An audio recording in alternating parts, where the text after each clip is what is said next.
Welcome to Northwest Arkansas. We are here live at the 2025 Lifetime Grand Prix, Big Sugar Gravel. Well, the story of the weekend so far has been weather. You're doing the 50 today. Yeah. Just make sure, okay.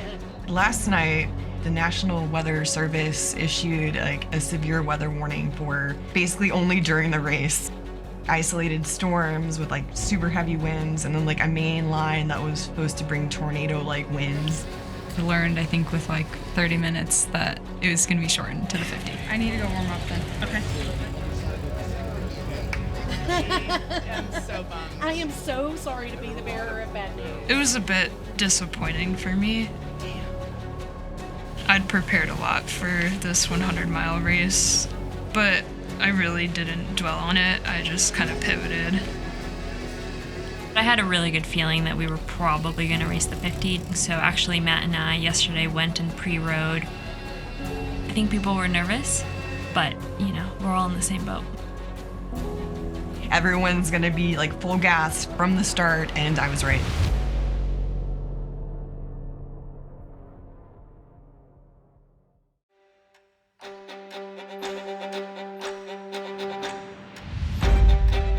Women's side, Sofia Gomez-Vichafanye. She's got this one locked up, but just behind her, Cecily Decker in second and Melissa Rollins in third. They're only separated by a few points, so a lot of races kind of within the race. They're going to make this even more chaotic out here today. The only mandatory race of the Grand Prix is this one. You have to start this race to be eligible for the prize purse. I try not to focus on the points. I just want to have an epic performance. I had nothing to lose. It didn't matter if I won or if I finished 30th today. I was still going to lock up the Grand Prix, but I was hungry for the win at the race. I learned that I was pretty solidly in third, and so I needed to be in the top 5 and beat Cecily to take second. So it was pretty straightforward. I could only go backwards with where I was in the overall. There was definitely a race between myself and Melissa. Most likely it was going to be whoever finished ahead of the other would end up in second place in the Grand Prix.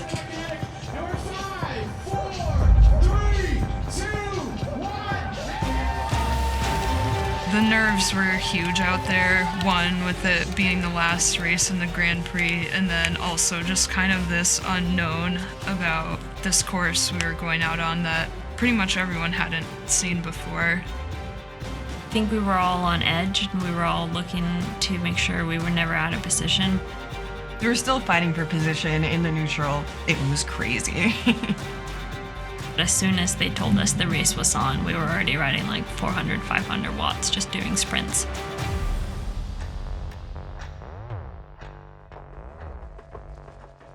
It was pretty fast, and then as soon as we hit dirt, there was obviously that element of people grabbing brake, and it was chaos. That was crazy because everyone's super fresh, and it was really, really fast, off camber, loose, sketchy, the usual. Not something you want to do at 7:30 in the morning, but a good way to wake up.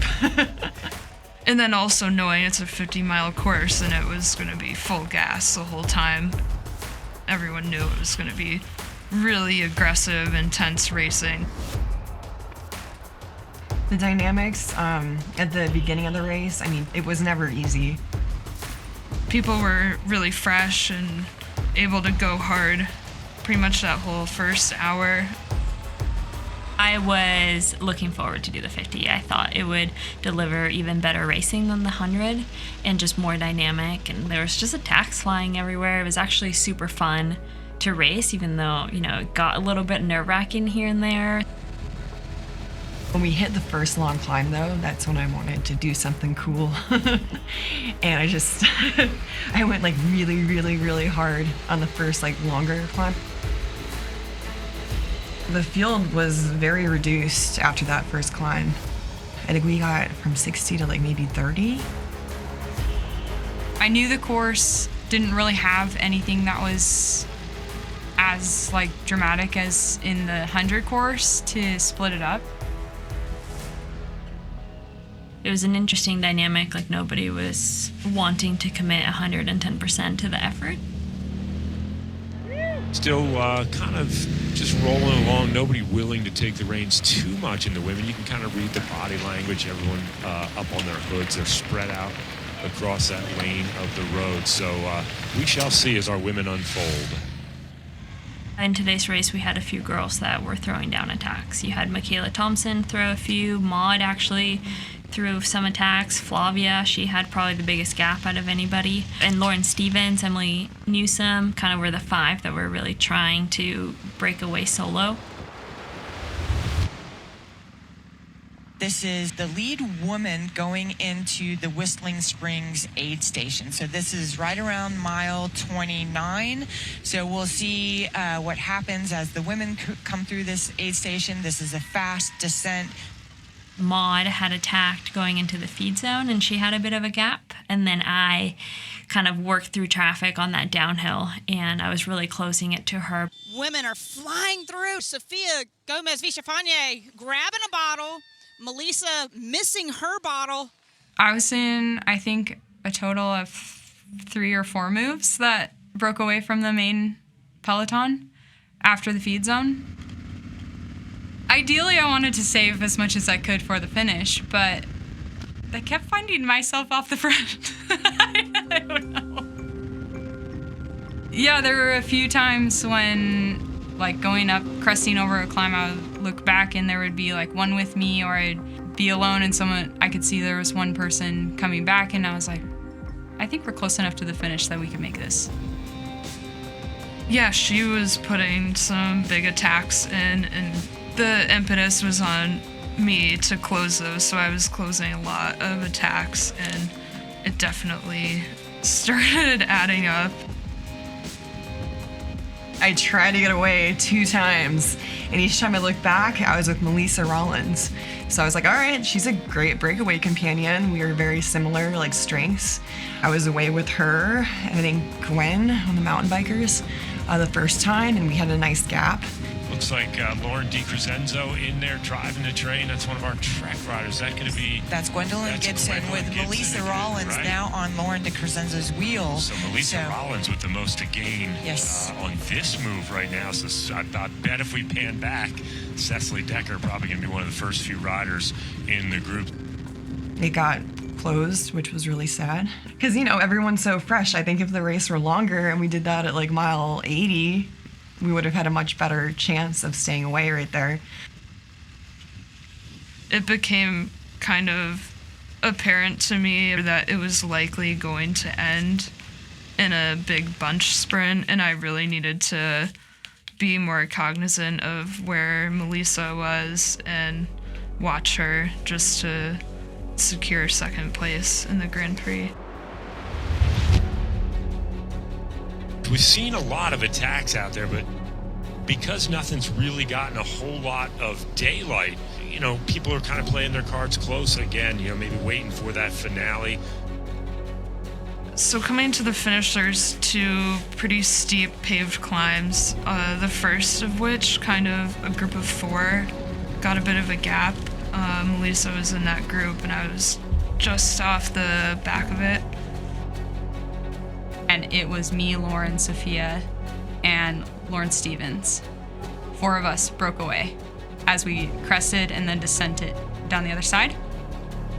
And I was kind of driving that group and yelling, asking for help. I felt super confident that if all 4 of us make it to the last straightaway, that I would win the sprint. So it's their rider's responsibility to drop me, not my responsibility to help him hurt me. Lauren Stevens maybe taking a look back over her shoulder there in that chase group. I mean, they look so close. When Sophia attacked to win last year, she just rode away from me.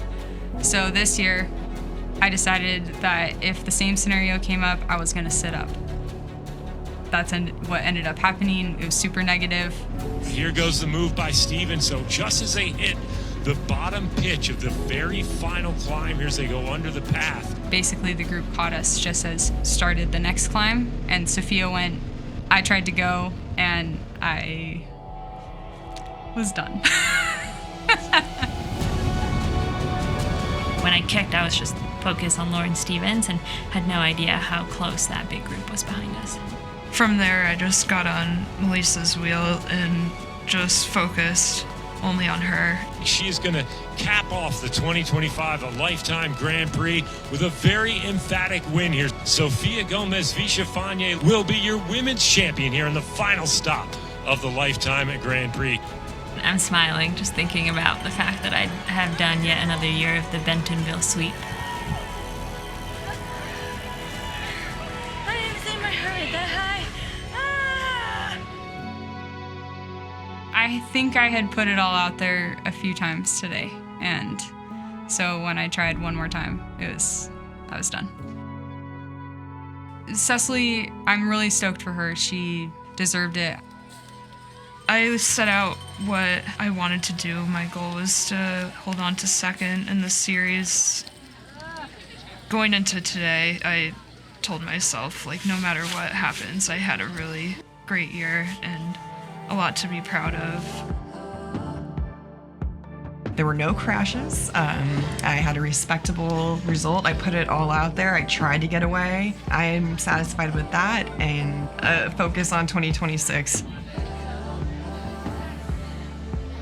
I really wanted it today and wasn't quite sure how it was going to play out. You know, all good things come in three, and super happy to wrap up my third overall title. I really enjoy the Grand Prix every year. Another good year of the Grand Prix, probably the tightest point battle I've ever had. I felt all the emotions this year, the highs, the lows. This series really rewards resilience, and so do the individual races. The field is getting deeper, and it's making me get better. I'm focused on 2026.